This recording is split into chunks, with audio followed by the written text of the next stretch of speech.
Hi morning. आज ମୁଁ ଗୋଟେ ଆପଣଙ୍କ ସହିତ ଛୋଟ କଥାଟା ସେୟାର କରିବାକୁ ଆସିଥିଲି।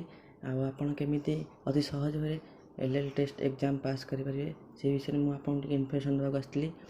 ଏଲ୍ ଟେଷ୍ଟ ମାନେ learning licence exam. Learning test exam ଆପଣ କେମିତି ଅତି ସହଜରେ ପାସ୍ କରିପାରିବେ। ଆଉ learning test exam learning test L ଟେଷ୍ଟର ଯେଉଁ ଫର୍ମ ଅଛି ମୋତେ ଆପ୍ଲାଏ କରିବାକୁ ଚାହୁଁଥିଲେ ଆପଣଙ୍କ ବୟସ ସୀମା 18 ବା 18ରୁ ଅଧିକ ହେବା ଦରକାର। 18+ ହେବା ଦରକାର। ତାପରେ ଆପଣ ଏଲ୍ ଟେଷ୍ଟ ଏକ୍ଜାମ୍ ପାଇଁ ଆପ୍ଲାଏ କରିପାରିବେ। ଆପଣ ତା ନେଟ୍ରୁ ଅନଲାଇନ୍ ଲାଇସେନ୍ସ ଆପ୍ଲାଏ କରିପାରିବେ। ଅନଲାଇନ୍ ଲାଇସେନ୍ସ ଆପ୍ଲାଏ କଲା ପରେ ଆପଣଙ୍କୁ ସେ କିଛି ଫର୍ମ ଦେବେ, ମାନେ ସେ ଫିଲ୍ଅପ୍ ହେଇଯାଇଥିବ ଫର୍ମ ଦେବେ, 4-5ଟା କାଗଜ ଥିବ। ସେଇଟା ଆପଣ ନେଇକି ଯେଉଁ ଆର୍ଟିଓକୁ ଆପଣଙ୍କ ସୁବିଧା ସେଇ ଆର୍ଟିଓରେ ଆପଣ ପକାଇଥିବେ, ସେଇ ଆର୍ଟିଓକୁ ଆପଣ ଯିବେ। ଗଲା ପରେ ଆପଣଙ୍କୁ ଏ କାଗଜ ଦେଖିଲେ ତ ମୁଁ ଏଣ୍ଟ୍ରି ହେବ ଭିତରକୁ ଏଣ୍ଟ୍ରି ହେଲା ପରେ ଆପଣ ଲାଇନ୍ରେ ଠିଆ ହେବେ। ଲାଇନ୍ ହେଲା ପରେ ଆପଣଙ୍କର ଏଲ୍ ଟେଷ୍ଟ ପାଇଁ ଆପଣଙ୍କ ଗୋଟେ ଫଟୋ ଉଠାଯିବ। ଫଟୋ ସହିତ ଆପଣ ସିଗ୍ନେଚର୍ କରିବେ। ସିଗ୍ନେଚର୍ କଲା ପରେ ଆପଣ ୱେଟ୍ କରିଥିବେ। ଆପଣଙ୍କର ଯେତେବେଳେ ନାଁ ଆସିବ ସେତେବେଳେ ଆପଣଙ୍କୁ ଡକାଯିବ। ଆପଣ ଯିବେ। ସେଇ କାଗଜ ଉପରେ ଏମିତି ଗୋଟେ କାଗଜ ଆସିଥିବ। ଏମିତି କାଗଜ ଆସିଲେ ବି ତା ଉପରେ ମ୍ୟାମ୍ କି ସାର୍ ଯେଉଁମାନେ ଯିଏ ବି ସେ କମ୍ପ୍ୟୁଟର ପାଖରେ ବସିଥିବେ ଆପଣଙ୍କୁ ଗୋଟେ ID ପାସୱାର୍ଡ଼ ଦେବେ। ସେ ID ପାସୱାର୍ଡ଼ ନେଇକି ଆପଣ ଯିବେ ଆଉ ଗୋଟେ କମ୍ପ୍ୟୁଟର ପାଖକୁ। ଭିତରେ 4-5ଟା କମ୍ପ୍ୟୁଟର ଥିବ, 6-7 ଆପଣ ଯେଉଁ ଆର୍ଟ ମୁଁ ଜାଣିନି କେଉଁ ଆର୍ଟ କେତେଟା, 6-7ଟା କମ୍ପ୍ୟୁଟର ଥିବ। ସେଇ କମ୍ପ୍ୟୁଟରରେ ତାଙ୍କ ସାଇଟ୍ ଓପନ୍ ହେଇକି ଥିବ। ସେଇ ଯେଉଁ ଆପଣଙ୍କୁ ଯେଉଁ ID ପାସୱାର୍ଡ଼ ମିଳିଥିବ ସେଇଠି ତାଙ୍କ କ୍ୟାପ୍ସ ଲକ୍ ଅନ୍ ହେଇକି ଥିବ।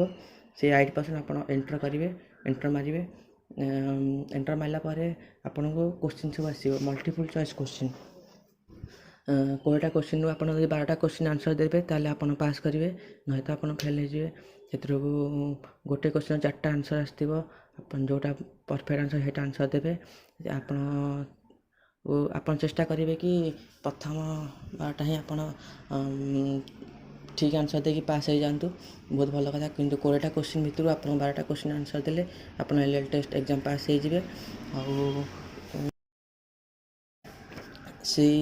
ଆପଣ ଯେଉଁ ନମ୍ବର ରେଜିଷ୍ଟର ହେଇଥିବ, କିଛି ନମ୍ବର ଦେଇଥିବେ। ଏ ନମ୍ବରକୁ 24 ଘଣ୍ଟା ଭିତରେ ଆପଣଙ୍କର ଏଲ୍ ଟେଷ୍ଟରୁ ପାସ୍ ହେଇଛନ୍ତି ତା'ର ନୋଟିଫିକେସନ୍ ଆପଣଙ୍କ ମୋବାଇଲକୁ ପଳେଇ ଆସିବ, ନମ୍ବରକୁ ପଳେଇ ଆସିବ।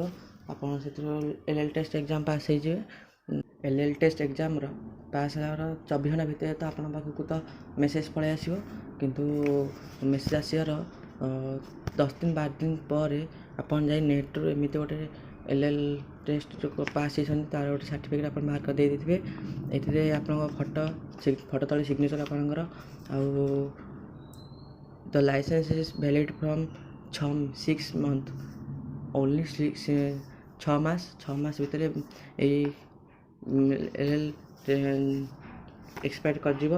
ସେ ଭିତରେ ଆପଣ DL ପାଇଁ ଆପ୍ଲାଏ କରିପାରିବେ। ଆଉ ପର ଭିଡ଼ିଓ ମୁଁ DL ଉପରେ ଫୁଲ୍ ଇନଫର୍ମେସନ୍ ଆଣିବି।